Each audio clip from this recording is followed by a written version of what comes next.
Without further ado, let's jump right in. What I want to talk about now is a roux. So I went ahead and got us started here. And basically, a roux thickens sauces, soups, and stews, and lends those dishes a special flavor. Cooking flour in fat inactivates an enzyme that, if not destroyed by high heat, interferes with flour's thickening ability. Cooking flour also changes the flour's raw cereal taste to a toasty or nutty flavor. Both the flavor and the color become deeper the longer the roux cooks. So what is a roux? A roux is a mixture of fat and flour. Contrary to popular belief, a lot of people like to use clarified butter. I as well like to use clarified butter, but tonight I want to use whole butter because I want to show you how easy it is. Also, another honorable mention, in addition to improving raw flour's flavor and color, cooking flour in the fat helps to keep the starch in the flour from forming long strands or clumps when the roux is combined with a liquid. However, keep in mind that the same weight of white roux has more thickening power than a darker roux, because the browning process causes some of the starch in the flour to break down, making it unavailable for thickening. Therefore, the darker the roux, the less thickening power it has. So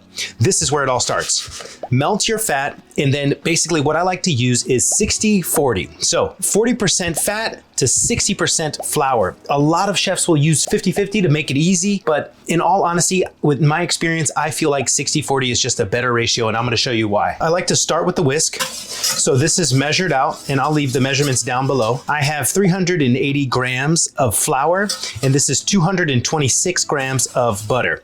It is about 60-40, but it's close enough. What I would like to do is get the butter hot, make sure it's all melted, then you're gonna add your flour. Start stirring, stirring, stirring, stirring. Once everything is incorporated, you'll notice the whisk will stop doing its job, and that's when you need to switch to either a wooden spoon or a rubber spatula, and make sure you get all of this stuff, okay? Once this starts to kind of saute a little bit, you take this for about 2-3 minutes, and now you have a blonde roux or a white roux. White roux is first, then you take it a little bit more, and then you'll have a blonde roux. Take it a little bit more, then you'll have a brown roux. And then for the ultimate roux, you can get a dark roux, which I don't recommend doing on the stovetop. I actually recommend taking this whole pot and putting it right in the oven, 350 degrees for about 45 minutes to an hour, no fan. Yeah, that is basically it. So a roux can be prepared with any type of white wheat flour. However, the most desirable is all-purpose flour due to its starch content. Flours vary in their starch to protein ratio, so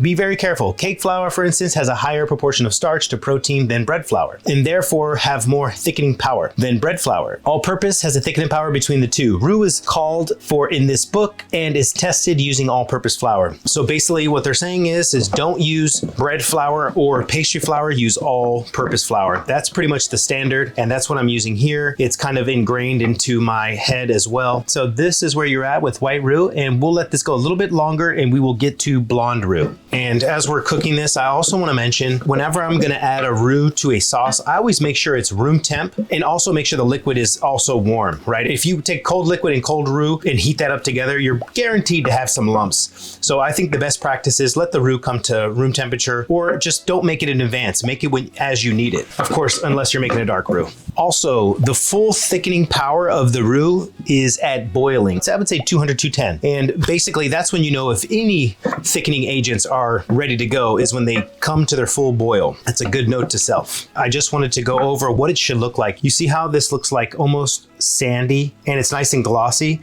super nice, right? It doesn't look broken, but look, it's not the end of the world. If the roux is too greasy, you can always add a little bit more flour, right? You as the chef need to know what it needs to look like, and so this would be ideal for me. It looks like wet sand at low tide.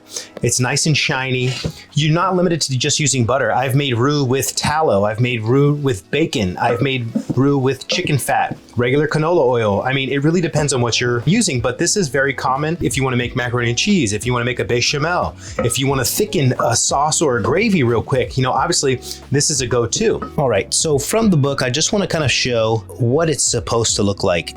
The dark, the brown, the blonde, the white roux. And honestly, I'm still cooking this one, but it's going to take some time. But I think it's really important. I wanted to get this episode wrapped up.